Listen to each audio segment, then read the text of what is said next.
This is a story about clothing. It's about the clothes we wear, the people who make these clothes, and the impact that it's having on our world. It's a story about greed and fear, power and poverty. It's complex, as it extends all the way around the world. But it's also simple, revealing just how connected we are to the many hearts and hands behind our clothes.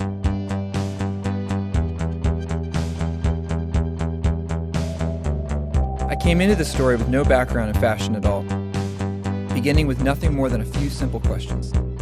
What I've discovered has forever changed the way I think about the things I wear.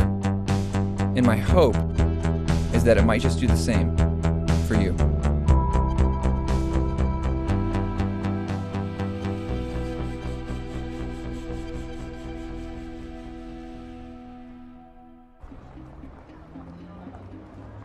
Maybe just start and say your name and talk about how this kind of began. My name is Lucy Siegel. I am a journalist and broadcaster based in the UK, and I have been obsessed, consumed with the environmental and social impacts of the fashion industry for about a decade.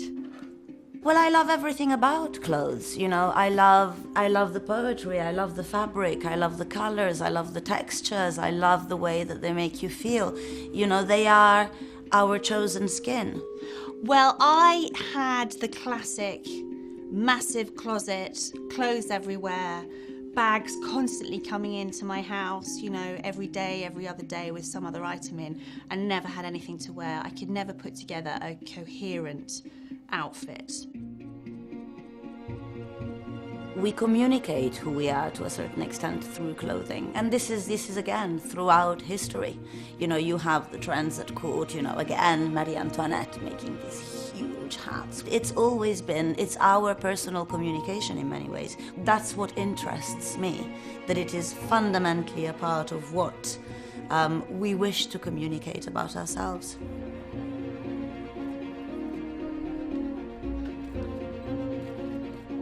And we used to have a system, a fashion system, where people would go to the shows, so they would do spring, summer, autumn, winter, and those kind of ran like clockwork for very many years. Okay, rip that up, throw it out the window. That has absolutely nothing to do with the fashion industry today. It has been reinvented.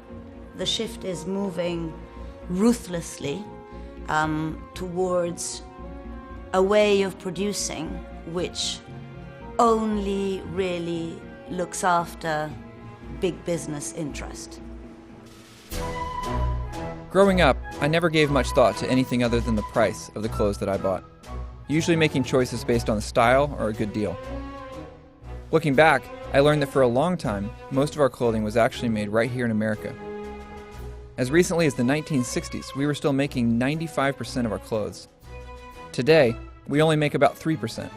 And the other 97% is outsourced to developing countries around the world.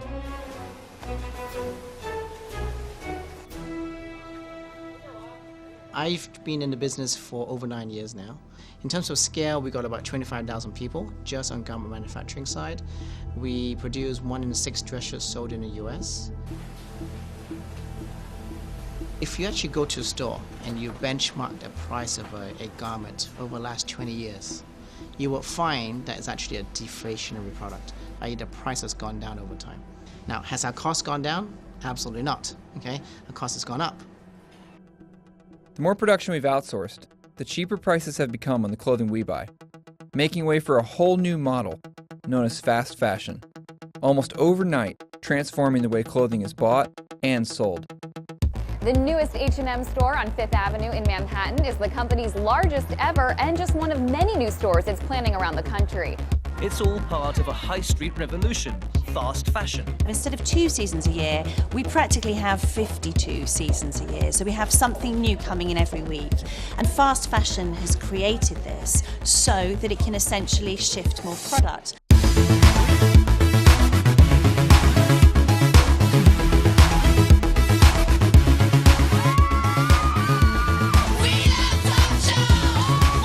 This fringe metallic skirt for $39 at Joe Fresh, a brand new store in town. With price tags that might look a little bit more appealing to budget-conscious shoppers. American consumers, they really have grasped the fashion part of H&M, and we know from before that American consumers are very value-oriented. If you match these two together with fashion and value, then you have a recipe. One Japanese clothing retailer is making a fast and furious march here in the U.S. The price has dropped. The way of making that product has completely changed. And you have to ask yourself at some point, where does it end? The global marketplace is someplace where we export work to have happen in whatever conditions we want, and then the products come back to me cheap enough to throw away without thinking about it. Well, globalized production basically means that all of the making of goods has been outsourced to low-cost economies, particularly where wages are very low and kept low. And what that means is that those at the top of the value chain, they get to choose where the products are being made, and they get to switch. If, for example, one factory says, we can't make it that cheap anymore, the brand will say, well, we're not going to come to you anymore, we're going to switch to another place which is cheaper.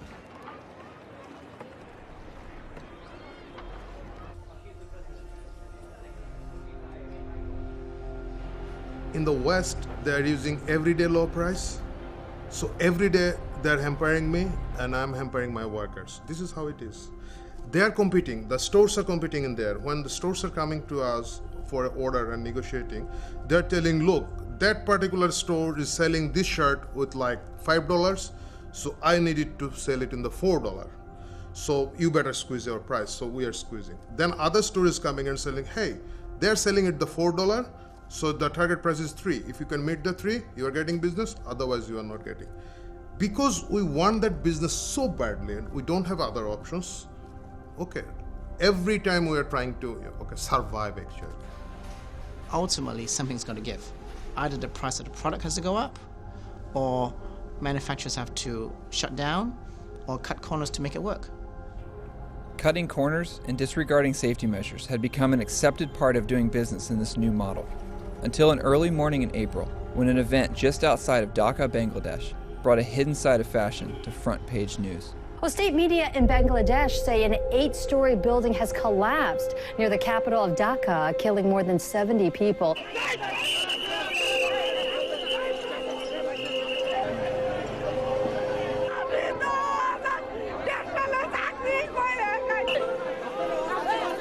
Rescue workers are racing against time, searching through the rubble, trying to find as many survivors as they can. Hundreds are dead. Hundreds more might still be buried alive after officials in Bangladesh say factory owners ignored an order to evacuate. Some 400 dead, hundreds still believed to be missing. Garment workers in Bangladesh paying the price for cheap clothing. A huge crowd has gathered near the building site, many of them family members looking for loved ones, and they say they can still hear people screaming from underneath the rubble, crying out for help. Many are simply losing hope. আমি যে জায়গায় ছিলাম আমি আবার সিঁড়ির সামনে চলে গেছি দৌড়াই আর অমনি পড়ে গেছি পড়ে যাওয়ার লগে লগে আমার দুই পায়ে চাপা পড়ছে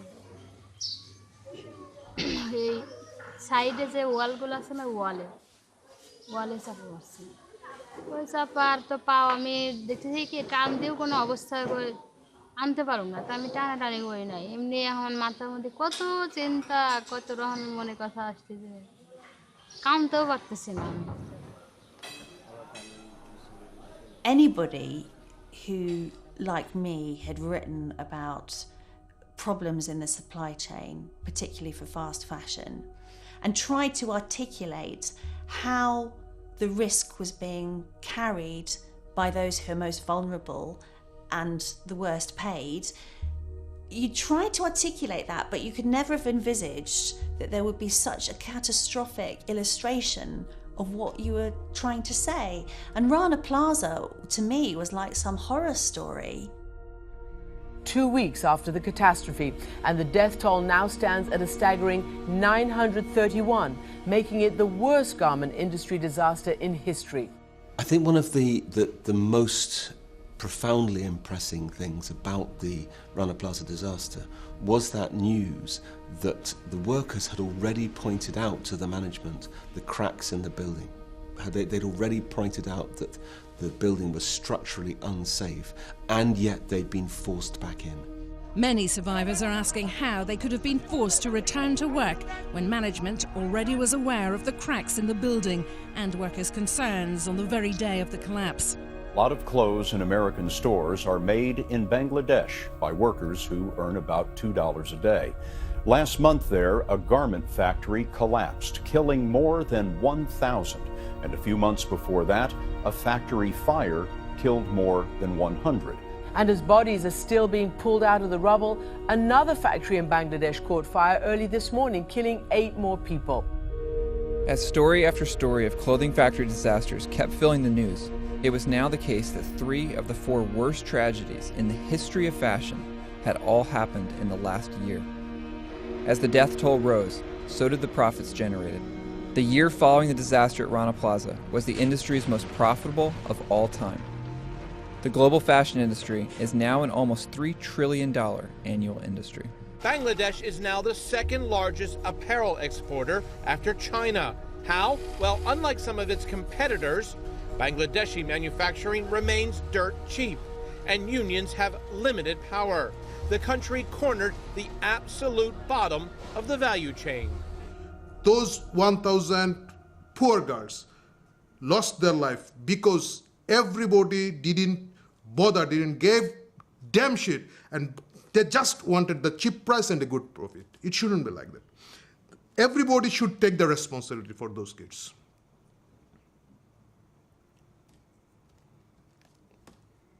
That's how it is. And it might coming more, sorry, but yeah, you know that it's not only the price pressure, it is something ignoring other people's life. It's not. It's not right. It's 21st century. It's a global world we are living, and we just ignore other people's life. How come? This enormous, rapacious industry that is generating so much profit for a handful of people, why is it that it is unable to support millions of its workers properly? Why is it that it is not able to guarantee their safety? We're talking about essential human rights. Why is it unable to guarantee that whilst generating these tremendous profits? Is it because it doesn't work properly? That is my question. Lucy's question sounds like the obvious one, but instead of answering it, everywhere I looked, I found people who were constantly justifying the cost because of the economic benefits being generated. So this low-wage manufacturing, or so-called sweatshops, they're not just the least bad option workers have today. They're part of the very process that raises living standards and leads to higher wages and better working conditions over time. Your proximate causes of development are physical capital, technology, and human capital, or skills of the workers. When sweatshops come to these countries, they bring all 3 of those to these workers and start getting that process going. Is it possible that sweatshops are actually good? Yes, horrible, awful sweatshops. The word itself, sweatshop, it evokes terrible images of poor people and children suffering in third world countries, slaving away in awful conditions to make products for us selfish Americans. Thank you. What? Does it bother me that people are working in a factory making clothes for Americans or for, Europeans, or that that's how they're spending their lives? Is that what you're kind of asking me? Yeah, sure. No, I mean, they're doing a job. There are a lot worse things that they can be doing. It is live television, and I will ask you, define sweatshops. Yeah, I think we have to be very clear what we're talking about from the outset. So we're talking about places with very poor working conditions, as us normal Americans would experience it, very low wages by our standard, maybe children working, places that might not obey local labor laws. But there's a key characteristics of the type of ones I want to talk to you about tonight, Kennedy, and that's that they're places where people choose to work, admittedly from a bad set of other options. Well, I mean, there's nothing intrinsically dangerous with sewing clothes.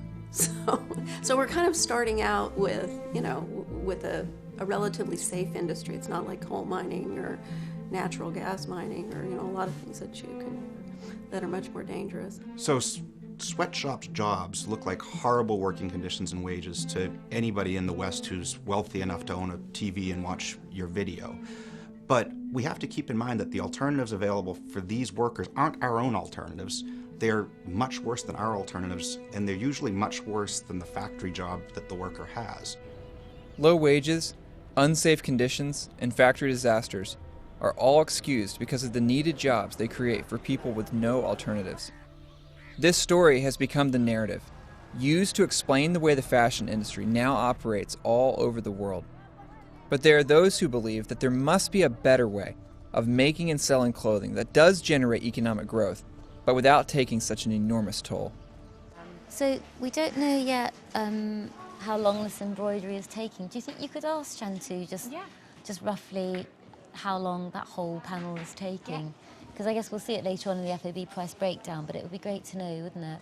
So I'm Safia Mini. I'm founder and CEO of People Tree. And People Tree is a fair trade fashion brand that started over 20 years ago in Japan. You were worried that we had a bit too much navy. What are you feeling now? Because we did put more black into SS14, and that has worked really, really well with Orla's designer collaboration. Have we got enough black print in the collection? Well, we've lost that abstract dust print, this one here, in the black. But I think this pink will be really... I think it's one of those prints that everyone's a bit nervous of, but actually will do well. I think most fashion brands start with a concept of a collection or a look. They don't tend to think, who is going to make the product and how can I ensure that producers or suppliers are going to eat. So what we're trying to do at People Tree is really start with the skills that we have at each producer group and then design the collection up whilst also looking at the integrity of the collection in its aesthetic. I worked originally with freelance designers and went into Bangladesh, Zimbabwe, India, Nepal, the Philippines. And bit by bit, we put together, an amazing network of like-minded fair trade organisations that put women's development, the workers' social development and environment absolutely central to everything they do.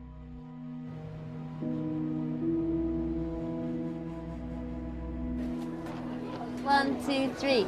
Happy World Fair Trade Day! Yay! そうですね。世界フェアトレードは今日、15年目になるんですけれども、そうですね。私たちやっぱりフェアトレードの運動として、60カ国以上、そうですね。本当に10会社からもう本当に60会社までいらっしゃるんですけれども、今日多分3000箇所以上いろんなイベント、ここでやってるイベントと同じようにファッションショーとか勉強会とかそういったイベントをあちこち世界中でやってるんです。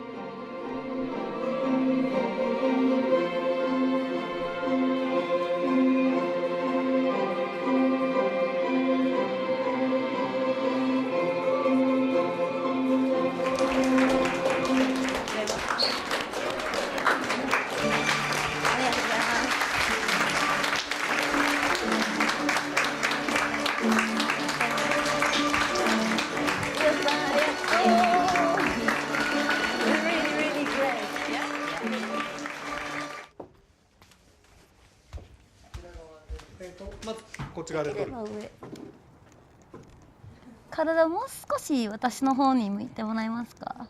足ももっと。That's beautiful.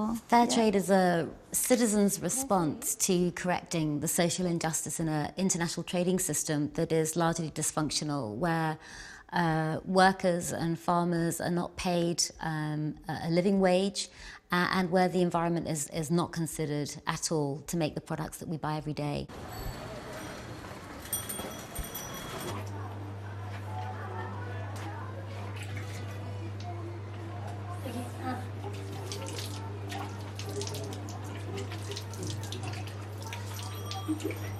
আমার নাম সীমা, আমার বয়স এই 23 বছর। আমি ঢাকা আসছি তখন আমার বয়স ছিল 12 বছর।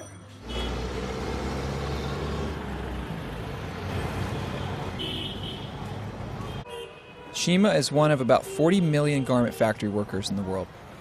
Almost 4 million of these workers are here in Bangladesh, working in almost 5,000 factories, making clothing for major Western brands. Over 85% of these workers are women, and with a minimum wage of less than $3 a day, they are among the lowest paid garment workers in the world. কারণ আমি ঢাকা আসছি, আইসা আমার খালার কাছে থেকে আমি চাকরি করি গার্মেন্টসে। যখন আমি গার্মেন্টস চাকরি নিয়েছি তখন 700 টাকা বেতনে গার্মেন্টসের চাকরি নিয়েছি।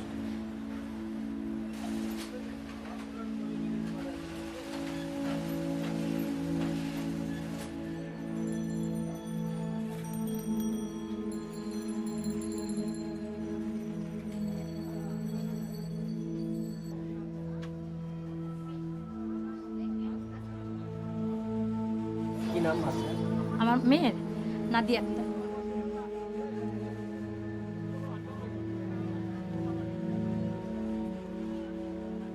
প্রায় 15 দিন আমি অফিসে নিয়ে গেছি, কিন্তু অফিসে প্রচণ্ড গরম, আর ওই কাজের ভিতরে তো মনে করেন মিলানো, ওই মেডিসিন মিলানো, ওগুলো বাচ্চাদের মুখে গেলে অনেক ক্ষতি হয়ে যায়। বিষয় হলো যে আমি ঢাকা নিয়ে রাখতে পারতেছি না, আমার রাখার মানুষ নাই।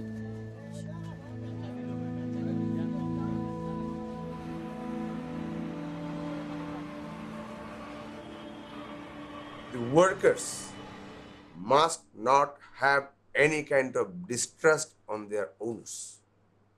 If they have, there will not be any good working atmosphere in the factory. They must respect.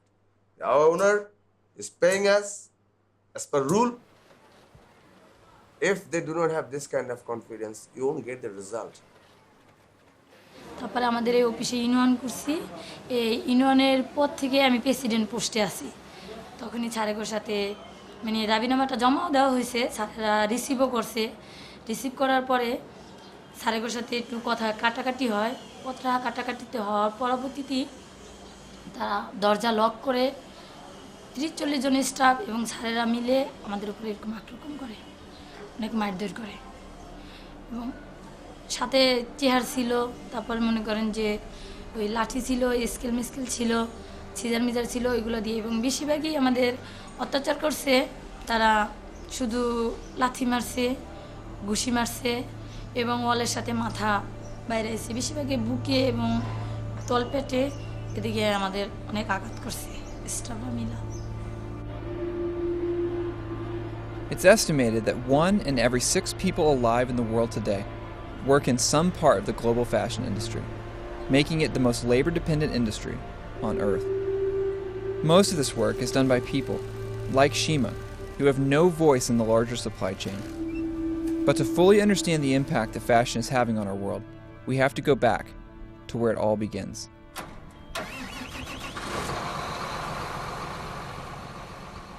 My grandparents settled out here in the 20s. And so this is a part of my heritage. People ask why I'm an organic cotton farmer. It's because I don't know any better. My granddaddy was an old German farmer that felt like we should respect the land, we're stewards of the land, and respect the life that's in the land. You're actually sitting in the high plains of Texas, and there's 3.6 million acres of cotton grown in this region. We're literally the biggest cotton patch in the world. In just the past 10 years, 80% of that is now GMO, genetically modified cotton. Most of it is Roundup ready, meaning that instead of the farmers spot spraying weeds occasionally in their field or hiring laborers to walk the field and eliminate the weeds, now they're spraying whole fields. Cotton produces the fiber that's responsible for most of the clothing worn by the world today. And as our appetite for fashion grows, the cotton plant itself is being re-engineered to keep up. There's been this big drive towards the industrialization of agriculture, the intensification of agriculture. So instead of the old forms of farming, which were very much in tune with nature, they were linked to the cycles of the natural year and the seasons, what you see now is an intensification where the land is almost reconsidered as if it was a factory. What you've created is this general practice of we treat millions of acres the same. We put a dose of chemical on it all, and that's when you get these big ecological effects that nobody has a grasp of what's really happening. Nature tends to heal itself in small pockets, but when you get this big, broad approach, we really don't know what's going on. For us, it's not reducing the amount of pesticides and chemicals that are going on the cotton. That's one of the big sales. It reduces that. Not in our area where we are spraying millions and millions of acres and dollars of Roundup across the entire South Plains. What kind of impact is that having on our soil with residuals that are left at the microbacterial level? What kind of impact is that having on the people in our communities? Where's the cost on that? Monsanto is proud to be the industry leader in agricultural innovation because of what these agricultural advancements can do to help you double yields for the future needs of the world. We're dedicated to the future of agriculture and providing farmers with innovations that help them produce more and conserve more, while improving the lives of people around the world. Together, we can face the challenges of the next generation and beyond.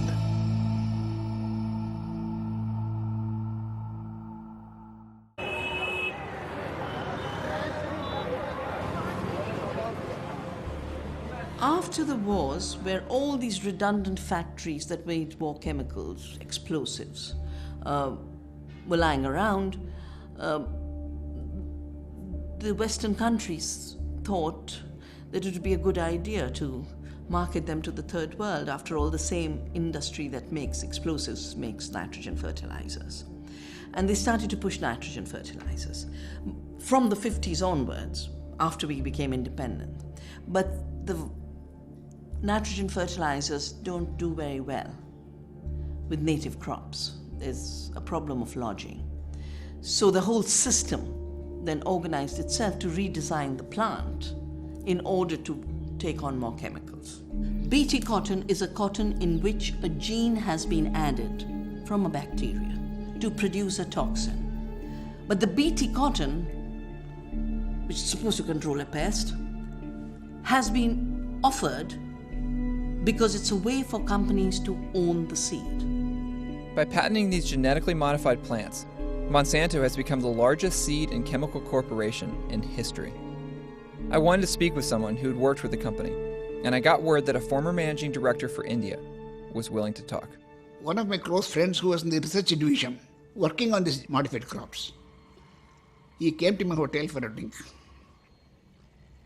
We were sitting and having a drink, and after a few drinks he told me, "Hey Jack, we're going to change the type of business you're doing in India." I said, "What do you mean?" "We are going to get into seeds business.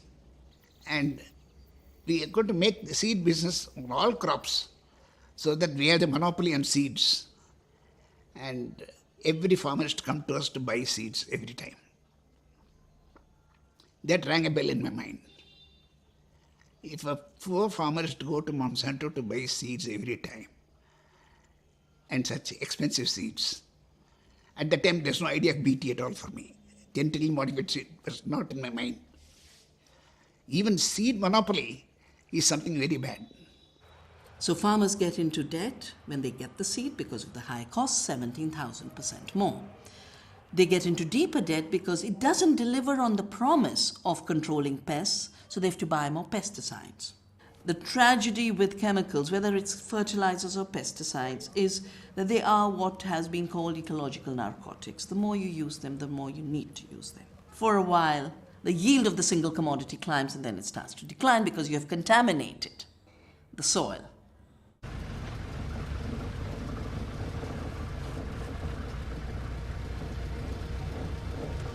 Most of India's cotton is grown in the Punjab region, which has quickly become the largest user of pesticides in India. Dr. Pritpal Singh has been studying the effects of these chemicals on human health, and his reports show a dramatic rise in the number of birth defects, cancers, and mental illness here in the region. You can go in every village, you will see that hundreds of patients are suffering with cancers. 70 to 80 kids in every village will find them facing the severe mental retardation and physical handicap.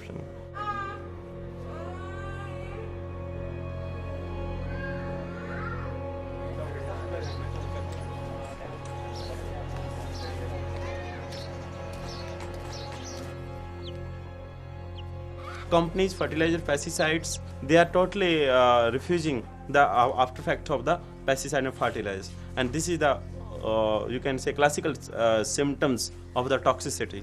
In one village, there is 60 mentally kids like this boy. So it will be very dangerous phenomena in the Punjab. And pupils, farmers, and labor, there is small farmers and maximum the labor means, so they can't afford now treatment. Ultimately, they have accept to the death of their kids, and they are waiting the death of their kids. Mother is waiting for the death of this boy. Companies that make the GM seeds and make the chemicals are the same companies, and they're also the same companies that make the medicines which they are not patenting. So you get cancer, there are more profits. For them, it's a win, win, win, win, win. As for nature and people, it's a lose, lose, lose, lose, lose. It's the day those agents of these companies come to the farmer and say, you owe me this much, you haven't paid back, now your land is my land. That day the farmer will go into his field, drink a bottle of pesticide and end his life. And every widow I've talked to said, and the neighbors came and said they first found my husband lying in the field. In the last 16 years, there have been more than 250,000 recorded farmer suicides in India. That's about one farmer every 30 minutes, and it's the largest recorded wave of suicides in history.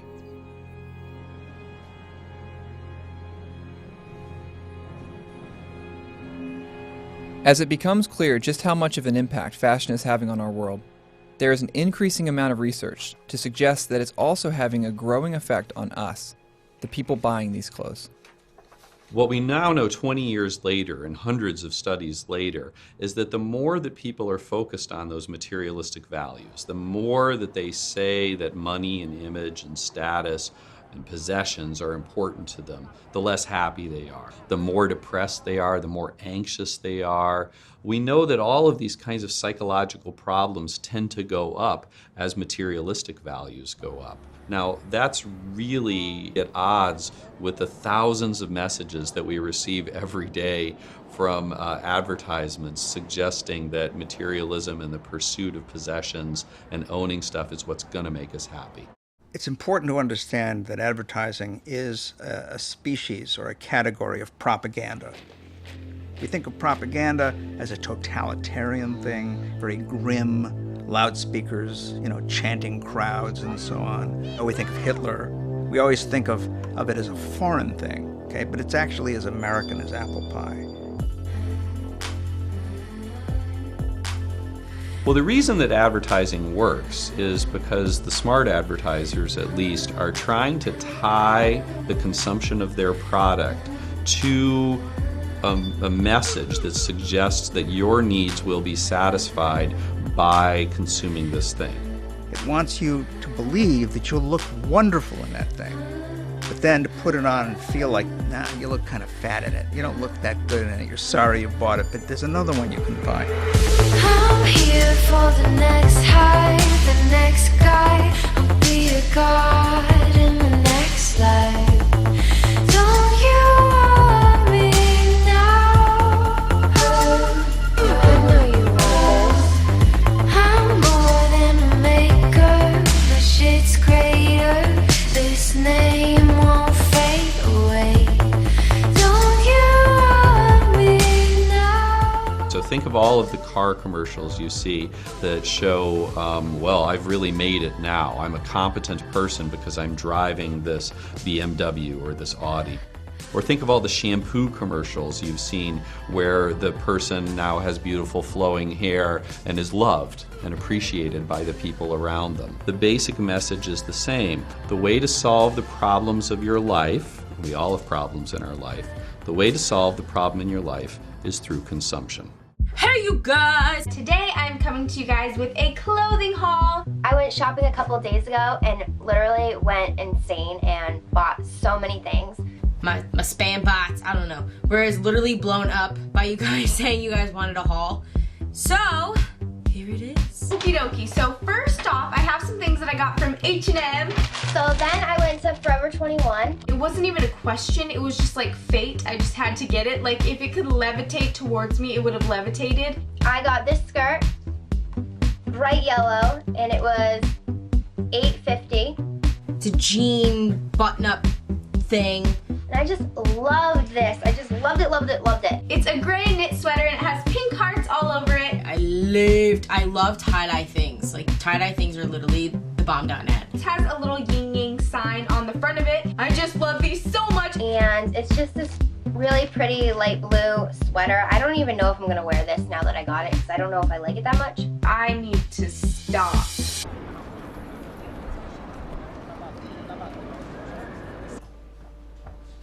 I try to understand better why people doesn't realize that they are becoming poorer and poorer, and I ask myself, okay, but what has changed instead of when I was young? And fashion is something that has dramatically changed. I was able to buy 1, 2 t-shirts, 4 t-shirts, for example, a year. Now, I mean, also my children, they used to buy every party, I mean, they buy a t-shirt. And so I understood that the fast fashion is something totally new. If you have noticed, the price has decreased in the last years, and it has followed the middle class disappearing. So all the things that people really need are very costly, like home, like study, like life insurance. On the other side, there is a sort of consolation part of their life. I can buy a t-shirt, 2 t-shirts a party or eventually a day, although I'm very poor and I've lost all the things I really needed. Today we purchase over 80 billion pieces of new clothing each year. That's 400% more than the amount we bought just 2 decades ago. The way we buy clothes has changed so much, so fast, that few people have actually stepped back to understand the origin of this new model or the consequence of such an unprecedented increase in consumption. There's an article in Printers Inc., which is the leading advertising trade journal of its day, by a very famous copywriter named Ernest Elmo Calkins, a grand old man of the art of writing advertising copy. It was an article called Consumptionism. In that article, he says there are 2 kinds of products. Okay, there are the kind that you use, like washing machines, cars, and so on. Things that you buy and use for a long time. And then there are the things that you use up, like chewing gum and cigarettes, other perishables. He said, consumptionism is all about getting people to treat the things they use as the things they use up. With their innovative buy one, get 3 free pricing, a soup from Joseph A. Bank is effectively cheaper than paper towels. And now they come in these easy-to-use dispensers. With 4 suits for the price of a modest dinner, I can feel good about throwing them away when I'm done. You just have to look at landfill, and you can see in landfill that the amount of clothes and textiles being chucked away has been increasing steadily over the last 10 years as the sort of dirty shadow of the fast fashion industry. As we get sort of closer and closer to species degradation, to trashing our last remaining pristine wilderness, we seem hell-bent on producing more and more disposable stuff. It makes no sense. Fashion should never and can never be thought of as a disposable product. I think after any big change in any industry, it takes a while to sort of to feel and smell the dirt that comes out of something that is polluting. So I think now there is a change because you can't deny that the fast fashion industry is having a massive impact in developing countries. The average American throws away 82 pounds of textile waste each year, adding up to more than 11 million tons of textile waste from the US alone. Most of this waste is non-biodegradable, meaning it sits in landfills for 200 years or more while releasing harmful gases into the air. The sheer amount of cheap clothing, even though people feel perhaps somehow that they're offsetting by giving to charity. You know, the journey of a t-shirt donated to charity is unpalatable in itself. Pepper, it is a disease in Haiti. And not only in Haiti, I think in any third world country that you're visiting, it's a problem. It's a huge problem. Pepper, a bunch of clothes, most of them came from the States. People will go and buy a box full of clothes. They don't even know what they're buying. Those are clothes people donate to charity, and charity cannot sell them on their thrift store or whatever. They pack them, ship them to those third country, and most of them end up here. Turns out that only about 10% of the clothes that we donate actually get sold in local thrift stores. And as we're going through our clothing faster and faster, now more of it is being dumped into developing countries like Haiti. As the amount of secondhand clothing coming into Haiti has increased, the local clothing industry here has disappeared. Once a proud local tailoring sector, Haiti now produces mostly cheap t-shirts for export to America. Parce que autrefois, les wap travail, ou te konwe yon moun ki vin apprendre. Un moun te capable vin apprendre, vin dire bon, wap montre me faire couture. Et puis ou montre elle, il connaît à l'aide de couture là, il pral joindre un travail pour le faire. Mais kounya là, moun nèg doit fin apprendre ni, mais il pas joindre espace pour le passer. So I'll tell people, stop buying things that is not good, that is costing like $10. You're going to go on a bar, you're going out today, you just go to a store and buy yourself a dress for $10 because it costs $10, I don't need to throw it away. And tomorrow you're going to do the same thing over and over and over again. As awareness of fashion's impact on our world is growing, there are key leaders in the industry who are beginning to question the impacts of a model built on careless production and endless consumption. At Patagonia, we hate the word consumers. We've got to find a better word. We prefer customers, and we prefer also customers who recognize the impact of their consumption. They recognize that as consumers, they're part of the problem. We are hopeful that we can encourage our customers to join us in really questioning consumption. Because without a reduction in consumption, we don't feel that we'll really collectively find a solution to the problems we face that are collectively, year by year, resulting in the continued decline of the health of our planet. I mean, the fashion industry just needs to think. It needs to just stop and sort of look at how it's been working in a conventional way and just sort of question it, challenge it, and that's, for me as a designer, that's the most exciting thing that I do now. More exciting than saying, oh, I love this color this season, or this is the silhouette or the hemline.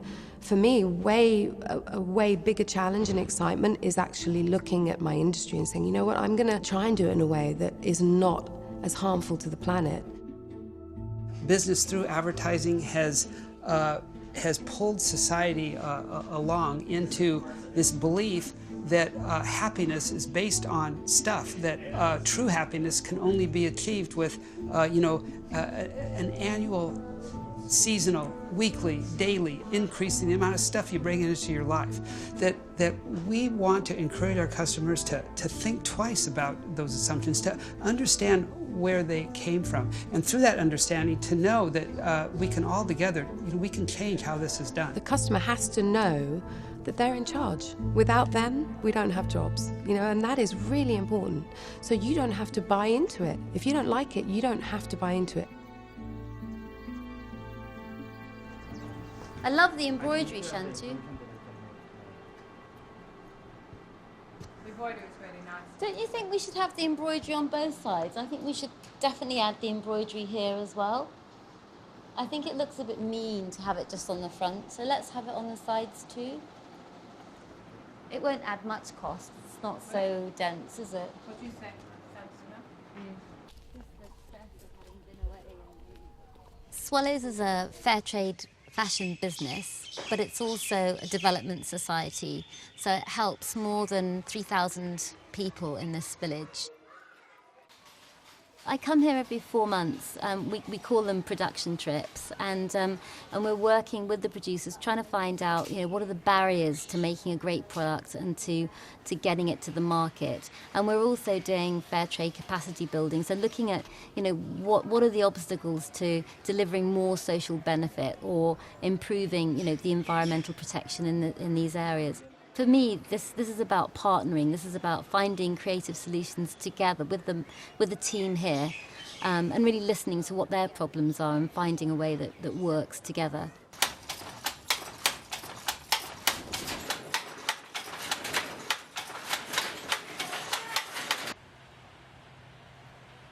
I want to invite the best employee here at Swallows.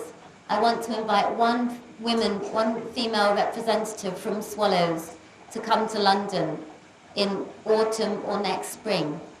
And I would like you to think who would be that best representative. But I want you to know who your customers are, and I want you to really understand the marketplace and come back and tell all your friends. আচ্ছা এইবার একটা বলার পরে কিন্তু তালি এমন দিতে হবে যাতে সাত একটা ফাইটি দেয় কারণ সবচেয়ে ভালো একটা সংবাদ এখন দিতে যাচ্ছে বড় তালি দিয়েন কিন্তু আগামী বছরে আপনাদের ভিতর থেকে যে সবচেয়ে ভালো সুনামের কাজ করেছে এরকম একজনকে লন্ডনে নিয়ে যাবেন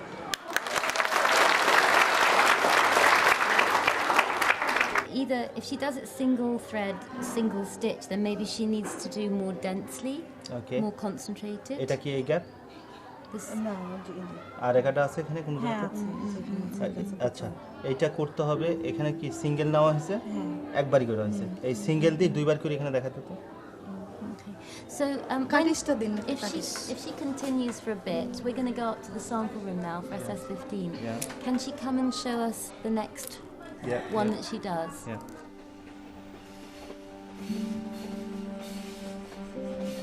I kind of hoped that people tree wouldn't be necessary. I hoped that, we would have a trading system that looked after people's rights and the environment. But the more and more involved I got in developing and working closely with partners, the more, dirt and filth I discovered about how trading practices, undermine everything that we believe in and everything I know most people believe and value. I don't know, People Tree just really grew organically. It grew from a really great collection of people that feel passionately that there's a different way of working, of living, of consuming, of interacting with people in a very humane way. I didn't necessarily feel that there'd be 1,000 shops selling People Tree today. And I see there's so much more that we need to do. So I think it's not just about creating jobs for the 7,000 people that work for People Tree. It's also about being a catalyst for change, within the industry and proving the model works.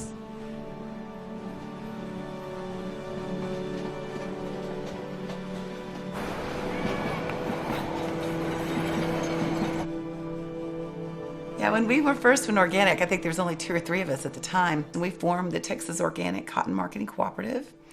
And the deal was they'd grow it and I'd sell it. So started going to like Jacob Javits and having this whole deal, cotton plants and everything. And we've got organic cotton. And people would just look at us like we were absolutely crazy. Many times consumers become aware of organic milk or they have an allergy. And so interestingly enough, cotton and what they put on their body, even though the skin's the largest organ on your body, isn't even on their radar screen because they're not getting the connection of, oh, I eat this organic apple, therefore I'm not directly ingesting pesticides or chemicals or whatever the case may be. But they don't get that direct connection with clothing. And so you have to start looking at in that bigger community scope, that it is about our air, it's about our world, it's about our planet, it's about our people. And so it is that awareness of, you may not feel that you're having the direct impact by buying this organic shirt, but the impact you're having is in the bigger picture in the world at large, and especially in the community where the cotton's grown.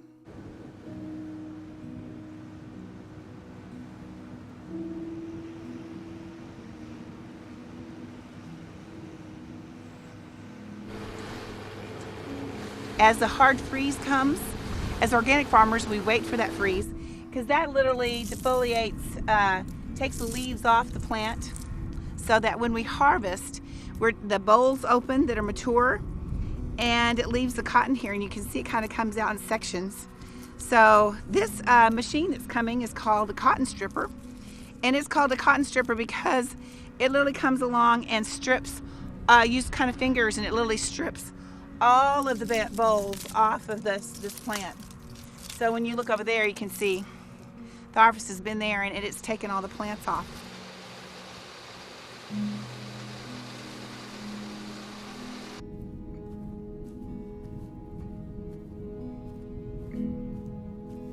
I think one of the problems that we have in the current model is it's all about the profit.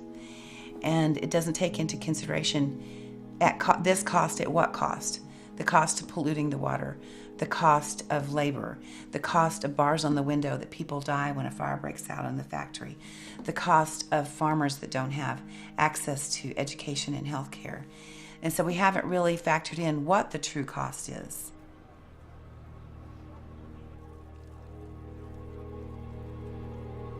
Kanpur is situated along river Ganga, which is the holiest river, and it's also very important for 800 million Hindus, and also it serves as lifeline of North India. So this river is being polluted and killed by the leather factories of Kanpur.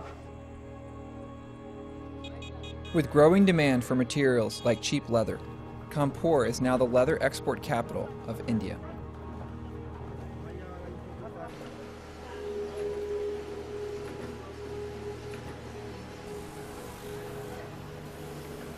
Every day here, more than 50 million liters of toxic wastewater pour out of the local tanneries.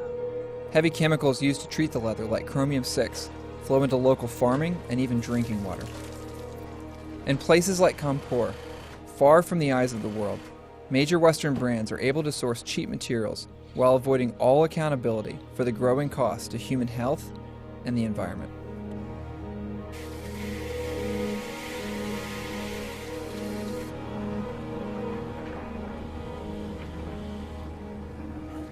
People in that area are in the tight grip of tannery pollution. The local environment is contaminated, soil is contaminated, the only drinking water source, groundwater, is contaminated with chromium.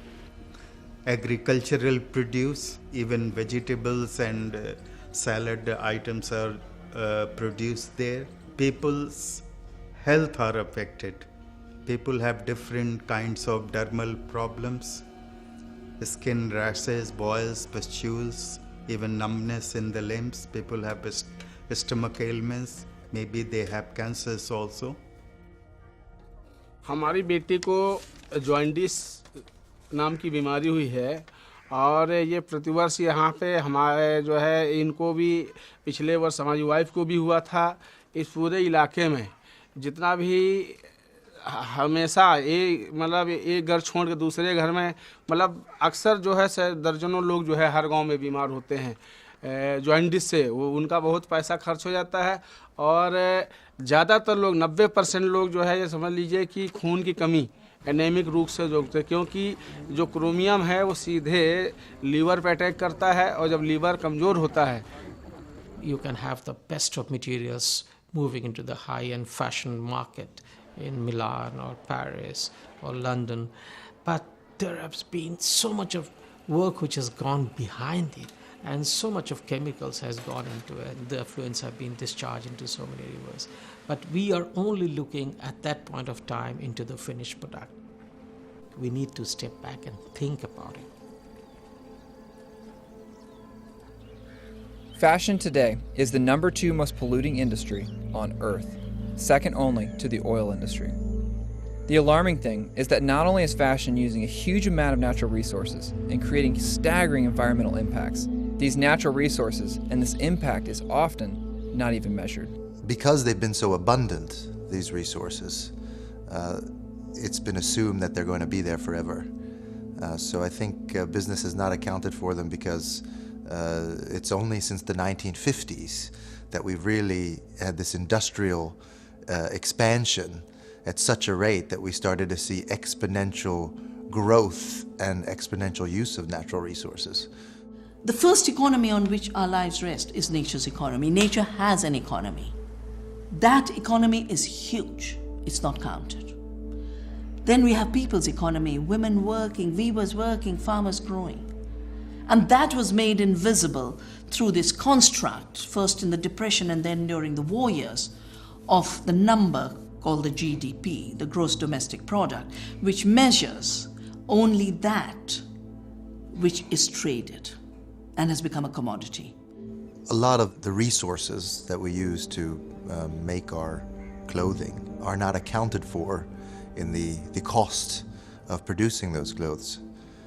So when it has water that's used to produce clothing, land that's used to grow the fiber, chemicals that are used to dye, those things all are inputs, and as inputs they cost something, and they also give outputs.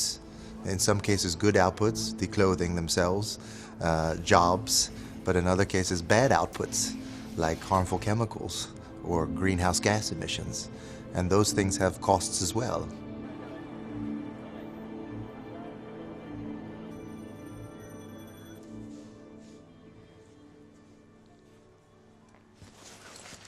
আমার বলে শিশু মেয়েকে যে রেখে আসেন খারাপ লাগে না? অবশ্যই খারাপ লাগে, কিন্তু করার কিছু নাই। আমি চাকরি করি, রেখে আসতে হয়। আর দ্বিতীয় কথা, ঢাকা থাকলে আমার মেয়ে লেখাপড়া হয় না। যেমন এই 2 মাসে আমার মেয়ে একদিন বই নিয়ে বসে নেয়, শুধু টিভি দেখে, কার্টুন দেখে, দেবের গান দেখে। কিন্তু দেশে থাকলে আমার মেয়ে এটা পারে না। সকালে মসজিদে যায়, দুপুরে আবার স্কুলে যায় 8টা বাজে, 12টা বাজে আসে, আবার 3টা বাজে কোচিংয়ে যায়। এখানে তো এটা হয় না। এখানে কার কাছে রেখে যান? কে দেখে? এখানে বর্তমানে পাশের ঘরে বাড়িটা ছিল, তার কাছে রেখে গেছি। আবার ওর আব্বু বাসায় আসছিল মাঝে মাঝে, তার কাছে রেখে গেছি। আবার আমি অফিসেও নিয়ে গেছি, গতকালকে অফিসে নিয়ে গেছিলাম।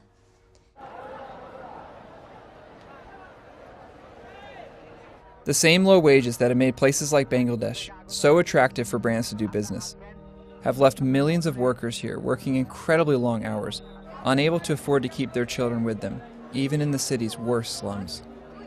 In order to give their children an education and the chance of a better future than life in the factories, many garment workers here, like Shima, are leaving their children to be raised by family or friends in villages outside the city, only getting to see them once or twice a year.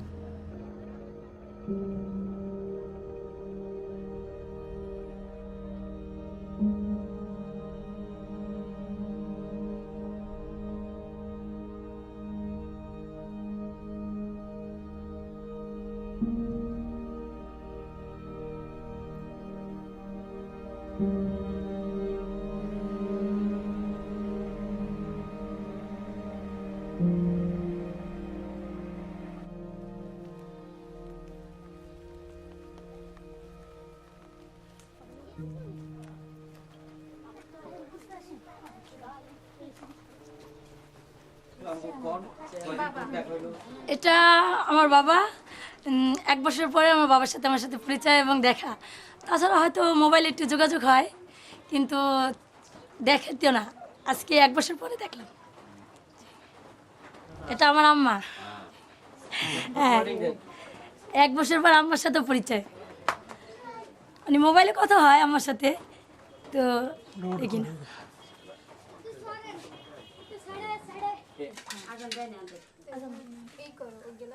যে কজন রোজা আফা এই কজন প্লিজে দইগুলো উঠাই দাও হ্যাঁ আর 4 চামচ দিয়ে দাও যে কজন রোজা আপনারা আর ওই যে দুইজন বড় রোজা আছে তাদেরও দিবেন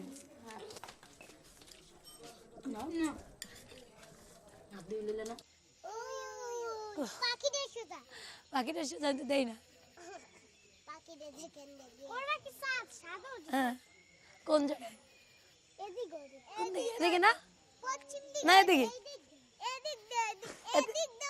আমাদের বাংলাদেশের শ্রমিক তো কষ্টের আর শেষ নাই যেমন আমরা এই যে সকালে উঠি রান্না করি অফিসে যাই সারা দিন পরিশ্রম করি এবং সারা দিন আমাদের পরিশ্রম দিয়েই আমরা ওটা তৈরি করি এবং ওটাই তারা বাইরে যখন যায় তখন তারা পড়ে কিন্তু আমরা যে কত কষ্ট করে এটা তৈরি করি কত কষ্ট করে আমরা এখানে চাকরি করে এটা তৈরি করে বাংলাদেশে পারে এটা অবশ্যই তারা জানে না তারা শুধু পায় আর পরে কিন্তু এটা আমি মনে করি যে আমাদের রক্ত দিয়ে এটা তৈরি হয় যেহেতু দেখা যায় অনেক অনেক সময় দেখা যায় গার্মেন্টসে চাকরি করতে যায় অনেক মেয়েগো জীবনও যায় যেমন আমাদের এই কিছুদিন এক বছর আগে রানা প্লাজার ঘোষা পড়ছে আমাদের প্রচণ্ড শ্রমিক মারা গেছে তাই আমি মনে করি এটা আমাদের অনেক কষ্টের পরিশ্রম আমরা চাই না যে আমি চাই না যে বাইরের লোকেও এরকম আমাদের রক্তের জিনিস তারা ব্যবহার করে আমরা চাই যেন আমরা একটু গার্মেন্টসে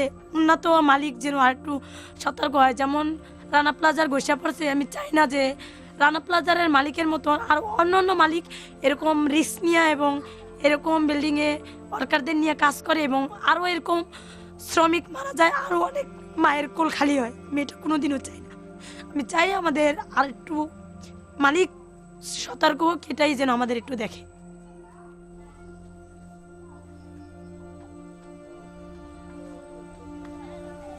You know, we are actually profiting from their need to work, to use them as slaves. And I'm not saying that we don't, you know, we need to give them work, but they have to be treated with the same respect that we treat our children, our friends. They're not different from us. Livia Firth has been calling for major change in the fashion industry. She made headlines by starting something called the Green Carpet Challenge, urging celebrities and top designers to take part in more mindful forms of fashion. She runs a sustainability consulting firm called EcoAge and had just been invited to speak at a conference on the future of fashion. If fast fashion didn't exist, we wouldn't need to have a summit in Copenhagen to try and clean the mess of environmental destruction, social justice destruction, that it has been caused in the last 15 to 20 years of its existence. Fast fashion wants to produce fast, so the garment worker has to produce faster and cheap. So the garment worker is the only point of the supply chain where the margin are squeezed. And you have this huge, you know, companies going to the factory in Bangladesh, place an order for 1.5 million jeans for, you know, 30 cents each, 50 cents each. How can you make it ethical? I don't know. But also from the consumer point of view, is it really democratic to buy a t-shirt for $5, a pair of jeans for $20? Or are they taking us for a ride? Because they're making us believe that we are rich or wealthy because we can buy a lot. But in fact, they're making us poorer. And the only person who is becoming richer is the owner of the fast fashion brand. So that makes me a little bit angry.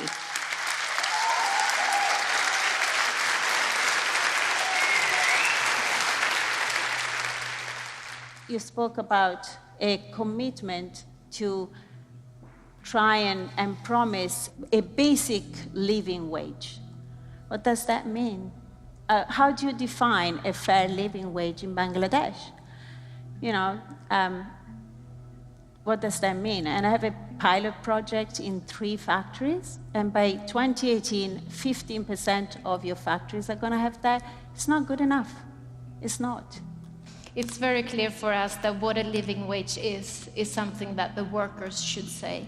and that's incorporated in our way of working. How much is it? And that's not for us to say a sum, but we do an assessment all the time. How much is to it? make sure that it covers the basic needs of the workers. So I can show you that later on. H&M has mastered the model of fast fashion, becoming the second largest clothing corporation in history, with annual revenue of more than $18 billion. They are now one of the largest producers of clothing in both Bangladesh and Cambodia. Sadly, along with every other major retailer I asked, they declined all interview requests for this film.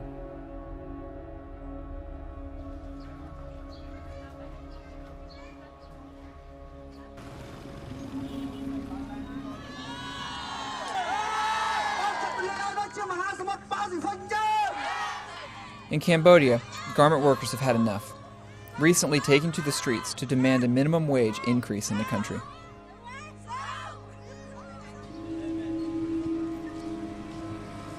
As protests continued, workers were met with violent crackdowns as police began to open fire with live rounds.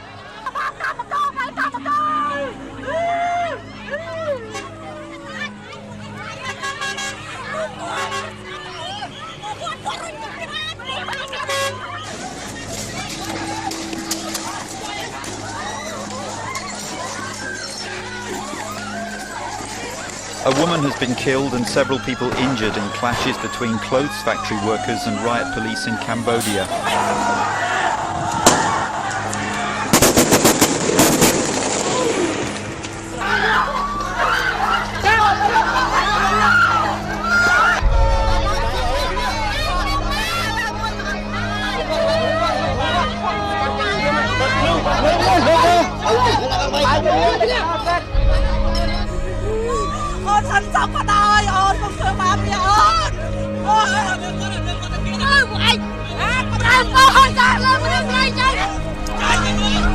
For 2 days, Cambodia was a battleground, the city of Phnom Penh.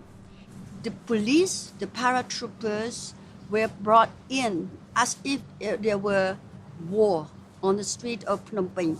Why? Because workers in the textile industry continue to demand a minimum wage of at least $160. បណ្ដាលឲ្យពួកយើងទាំងអស់គ្នាត្រូវបានស្លាប់ចំនួន5នាក់ហើយនឹងជាប់ឃុំខ្លួននឹង23នាក់ហើយនឹងអ្នករងរបួសនោះវាមាន40នាក់ជាងអញ្ចឹងយើងឃើញថាអាការទៀមទារបស់យើងគ្រាន់តែហូបមកគ្រប់ទេប៉ុន្តែយើងឃើញថាទៀតធៀបពិតរដ្ឋាភិបាលមិនចង់ឲ្យយើងហូបគ្រប់ទេហើយនឹងរស់នៅដោយថ្លៃថ្នូរបានទេពីព្រោះកម្មករទៀមទាយើងទៀមទាតែរស់នៅដោយសមរម្យនឹងថ្លៃថ្នូរប៉ុន្តែធៀបពិតរដ្ឋាភិបាលមិនបានយកចិត្តទុកដាក់នឹងកម្មករទេ Today is the funeral of a factory worker. He was beaten to death. He had suffered a lot before his death this morning. And he had done nothing wrong. He, among his fellow workers, wanted to have better living conditions.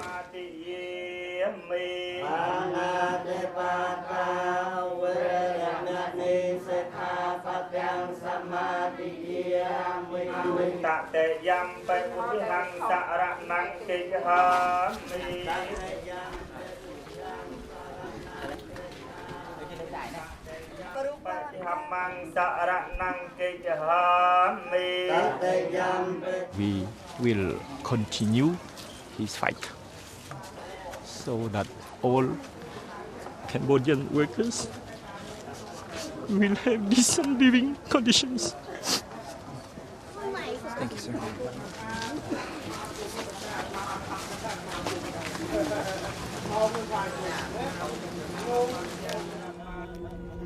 The Cambodian government, like other developing countries, are desperate for the business that multinational retailers bring. Because of the constant threat that these brands will relocate production to other low-cost countries, the government holds down wages, routinely avoiding enforcement of local labor laws.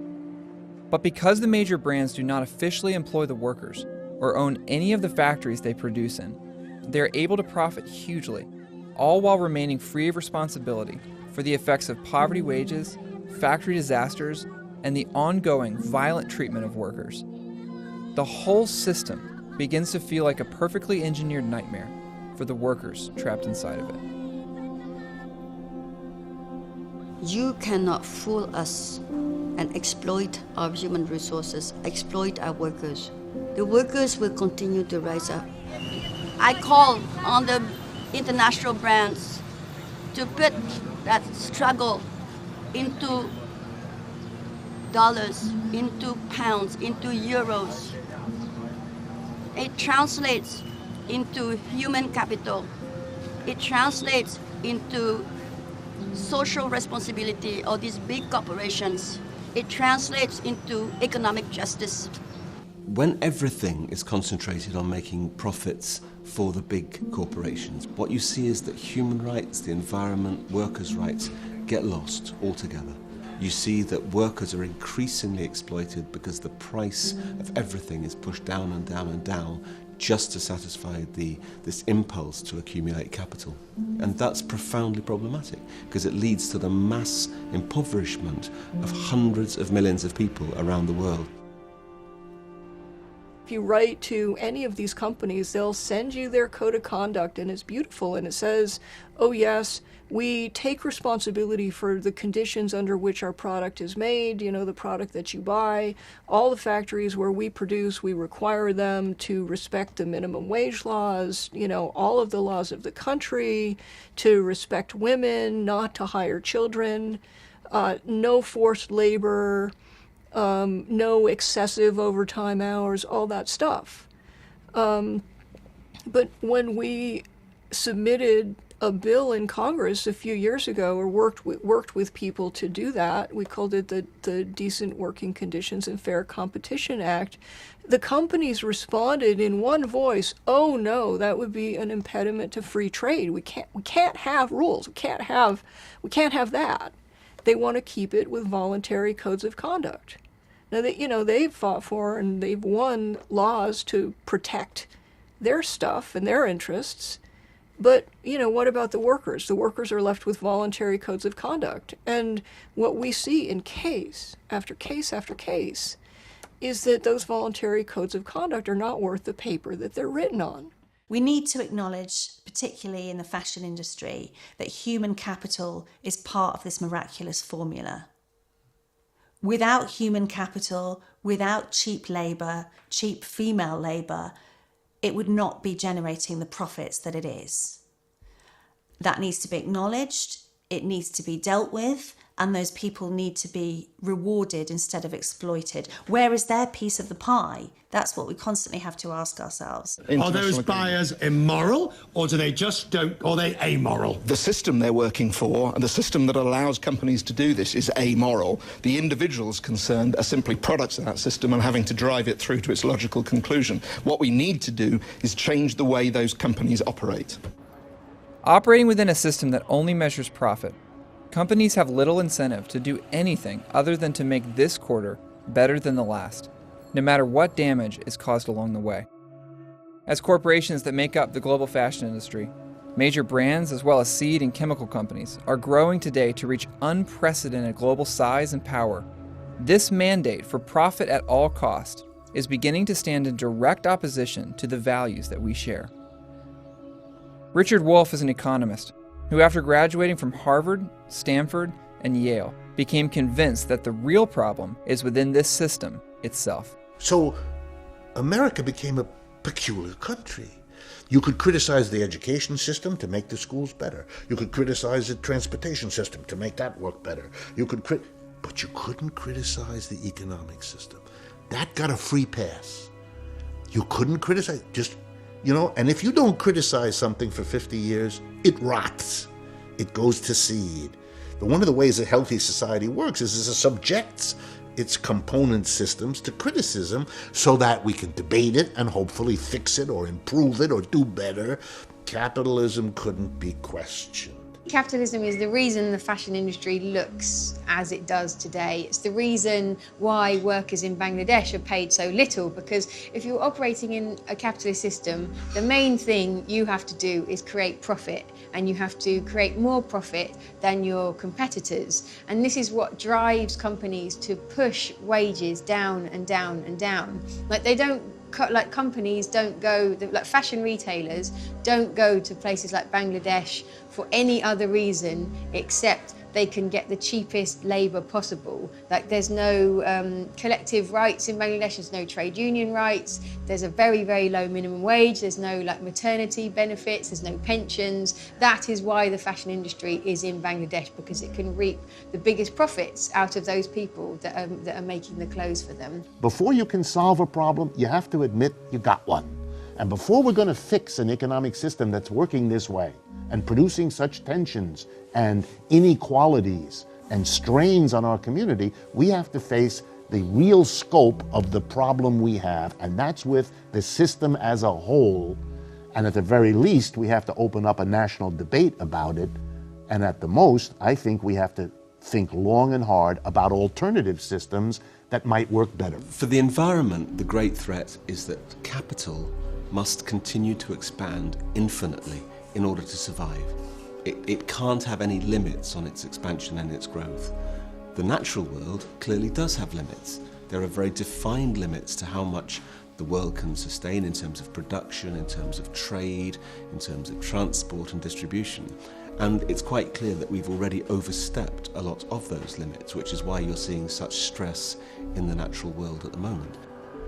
The system we live in isn't one that most people want to live in. I think it's a system that makes most people very unhappy, and I don't think people want to live on a slowly dying planet or to be exploiting, their neighbours. So I think we need huge systemic change. If you don't change this system, you're leaving intact the decision-making of these enterprises, which means a small group of executives and shareholders are going to be working in the same system, subject to the same pattern of rewards and punishments, which will sooner or later make them reimpose there or elsewhere the very conditions you're fighting against. So stop this stuff about improving their conditions. Deal with the system, or else you're not serious. Our economic system is one of consumer capitalism. And that's why the government needs to have consumption at very high levels, and why, of course, the corporations do, and why at some level most people then buy into it. I can't tell you the number of people I talk to who say, well, but if we became less materialistic, our economy would tank. Well, they're right in some level, because our economy is based on materialism. It's based on these kinds of values. That's what it needs in order to survive. That's part of the fuel that it needs. The problem is that comes at a really high price. Black Friday's here. Can we go, please? Go, go, go, go, go. Shop, shop, shop, shop. Black Friday shopping mania is still playing out tonight at malls across America. In some places across this country tonight, it's as if someone announced we're in danger of running out of stuff, and those who need stuff had better go out and buy it now because it's going away forever. Walmart doing more than 10 million transactions in the first 4 hours of the frenzy. A record 15,000 people at Macy's in New York City. Shoppers hung tough. Black Friday will be the single largest day of the retail year. Certainly in the case of Macy's, we'll do more business on this day than on any other day of the year. Nation, this orgy of Christmas shopping proves America is back. We are once again, yes. We are once again spending money we don't have on things we don't need to give to people we don't like. Yeah, USA, USA, USA, USA.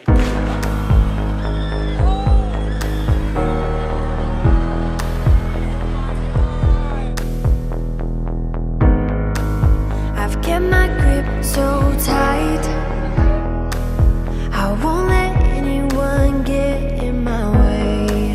I want beautiful things, golden rings, and I get what I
সুন্দর সুন্দর ছবি তুলতেছে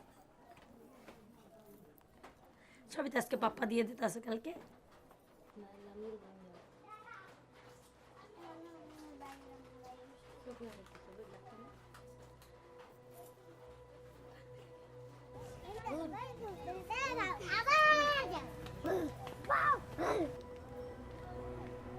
তার থেকে বেশি ভালোবাসা আমার মা আপারা মানে যারাই আছে ফ্যামিলিতে দেয় কিন্তু তারপরও একটা জিনিস ভাবে কষ্ট লাগে যে যত ভালোবাসা দিও মানে বাবা মার মতন ভালোবাসা তো কেউই দিতে পারে না ওই জিনিসটা ভাবে অনেক কষ্ট লাগে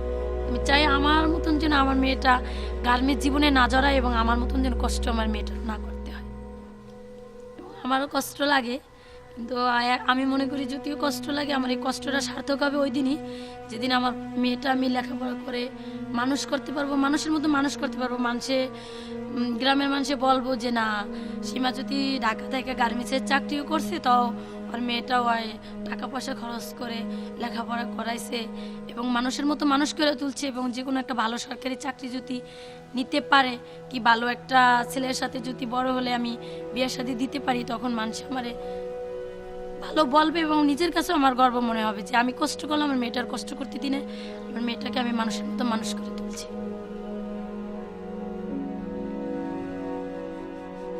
I grew up on a farm.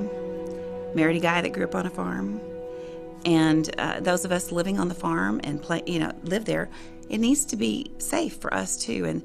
And the new chemicals that were coming out and the intensity of the use was just continuing to increase.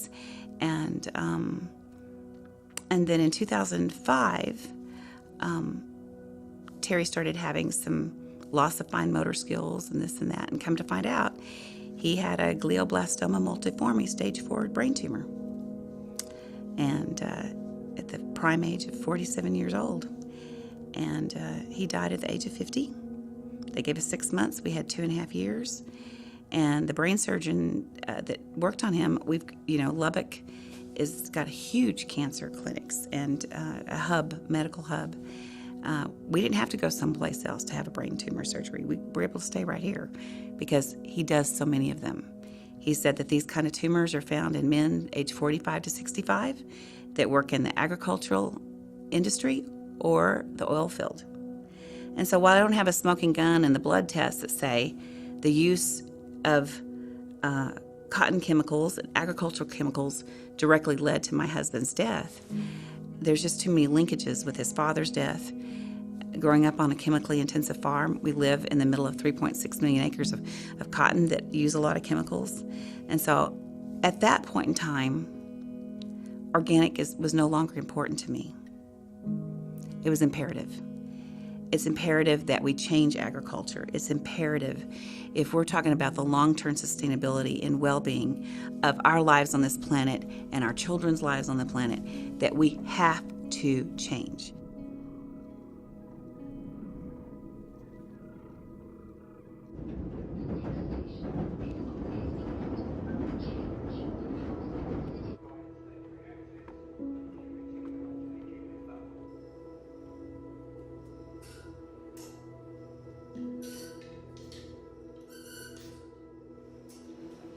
This is the beginning of a turning point, not just for, a responsible way of doing fashion, but for a new way of doing capitalism, for a new way of doing economics.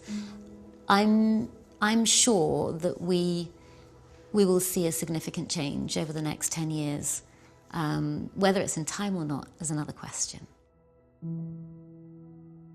Martin Luther King Jr., at a speech in a Brooklyn church, he said that what America needed was a revolution of values. It needed to stop treating people like things, needed to stop treating people in ways that were just about profit, but instead to treat people in a real and human way. My God, we can do better than this.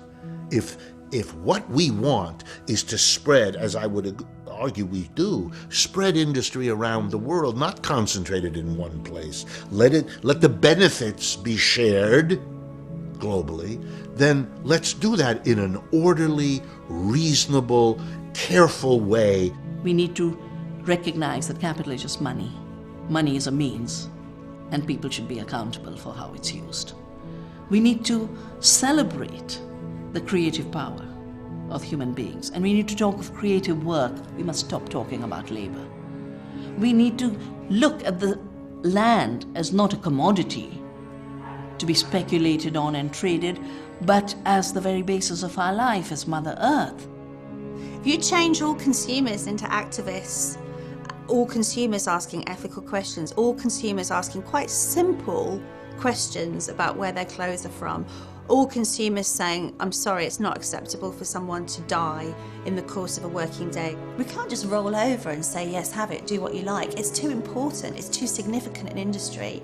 It has too much impact and effect on millions of people worldwide and common resources.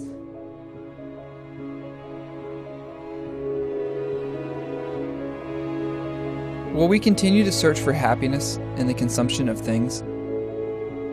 Will we be satisfied with a system that makes us feel rich while leaving our world so desperately poor? Will we continue to turn a blind eye to the lives of those behind our clothes? Or will this be a turning point, a new chapter in our story, when together we begin to make a real change, as we remember that everything we wear was touched by human hands? In the midst of all the challenges facing us today, for all the problems that feel bigger than us and beyond our control, maybe we could start here with clothing.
you.